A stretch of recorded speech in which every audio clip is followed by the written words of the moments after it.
যুবদল ৪৭ বছর আগে প্রতিষ্ঠা করেছিলেন বিএনপির প্রতিষ্ঠাতা শহীদ রাষ্ট্রপতি জিয়াউর রহমান। তারই ধারাবাহিকতায় প্রতি বছরের ন্যায় একটি উৎসব মুখর পরিবেশে এই ২৭ তারিখ আসলে এটা পালিত হয়।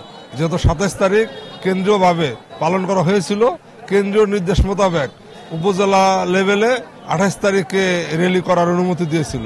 তার এই ধারাবাহিকতায় শ্রীনগর উপজেলা যুবদল আজকে র্যালির আয়োজন করেছে।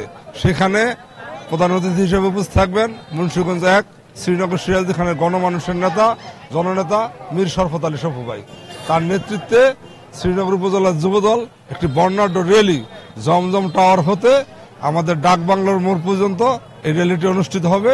সেখানে প্রধান অতিথি মহোদয় বক্তব্য প্রদান করে আজকের র্যালি সমাপ্ত ঘোষণা করবেন।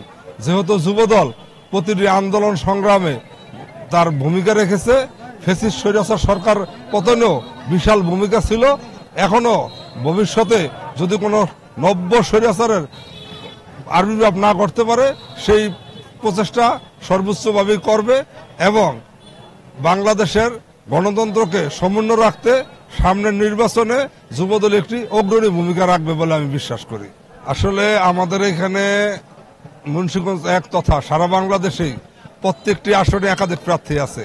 ওই একাধিক প্রার্থী যাতে একজনকে মনোনীত করলে বাকিরা যাতে বিদ্রোহী না হয়, এজন্য বিএনপির ভারপ্রাপ্ত চেয়ারম্যান জনাব তারেক রহমান সবার কাছ থেকে একটা প্রতিশ্রুতি নিলেন যে যাকেই আমরা মনোনীত করি যাতে বাকিরা সবাই তার পক্ষে কাজ করে। একটা জেন্টলম্যান এগ্রিমেন্টের জন্য সেখানে তাদের সবাইকে ডেকেছে।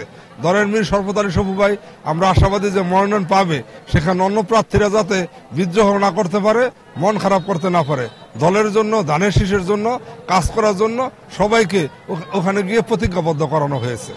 হ্যাঁ, ধন্যবাদ সবাইকে যে যুবদলের প্রতিষ্ঠা বার্ষিকীতে স্বতঃস্ফূর্তভাবে প্রতি ইউনিয়ন ওয়ার্ড থেকে নেতৃবৃন্দ এসেছে, থানার নেতৃবৃন্দ এসেছে, কেন্দ্রের থেকে জননেতা মীর শরফত আলী সপু ভাই, উজ্জ্বল ভাই সহ আমরা এসেছি।